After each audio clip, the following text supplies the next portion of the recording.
4 na raang ustads at Madari students ang tumanggap ng kanilang stipend mula sa MOLE BARMM. Ito ay sa ilalim ng Bangsamoro Internship Development Program o BIDP at Special Program for Employment of Student o SPES. Ang kwentong serbisyo publiko mula kay Jen Garcia.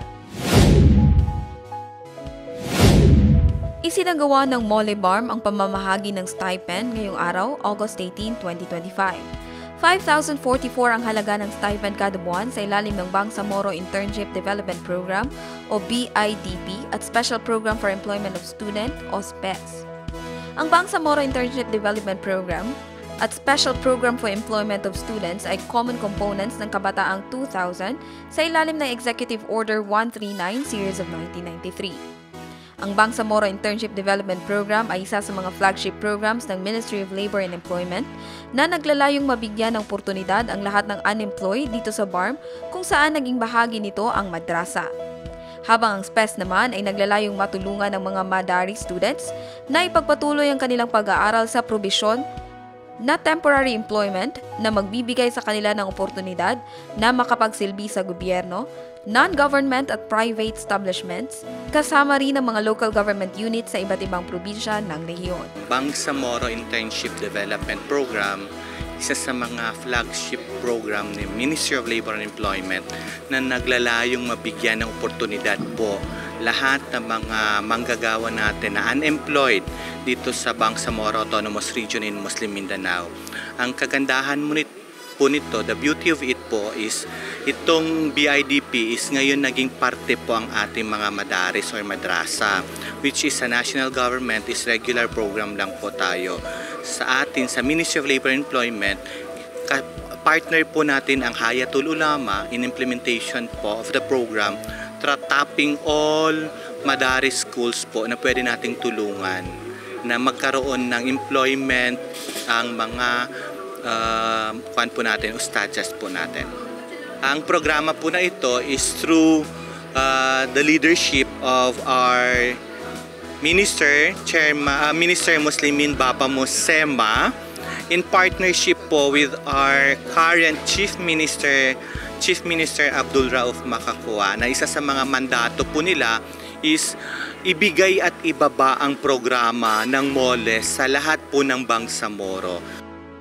Pasasalamat naman ang saad ni Sheikh Saad Sindatok sa programa ng MOLE na laan para sa mga religious sector ng rehiyon. Ang una-una ay tayo po ay nagpapasalamat sa ating gobyerno, sa gobyerno ng Bangsamoro Autonomous Region Muslim Mindanao, sa lahat ng ating mga leaders ng Bangsamoro. Tayo po ay nagpapasalamat sa kanila dahil sa nakita natin kung paano nila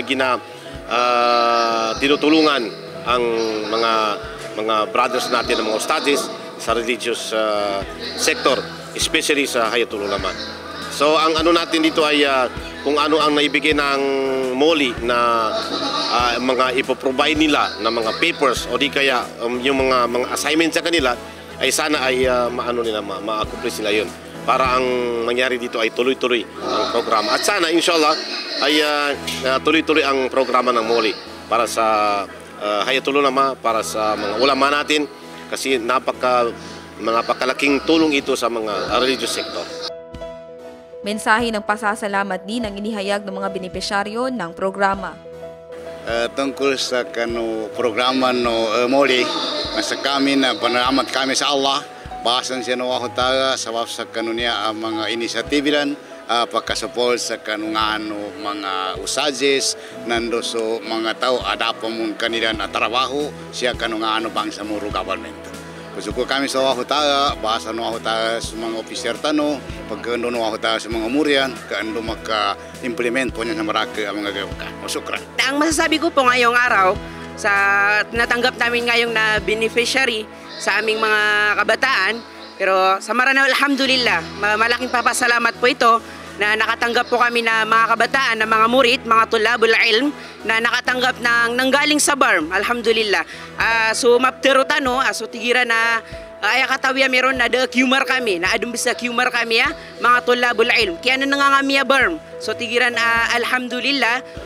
Sa kanya, so isa ko mga Moriatonyo, makapupunsi sa Lanao del Sur, Marawi City, malami penalamat kami si ko Allah subhanahu wa ta'ala miyapad kami si ko mga murid mga kangudaan miyapad sa agyang kaya pamamagayan agyang kaya programa abarm sa agyang kaya si ko mipatag si ko mga murid mga student sa agyang kaya bangsamoro yuti malami penalamat kami si ko Allah miyapad kami ron nama mga murid sa Marawi City, Lanao del Sur.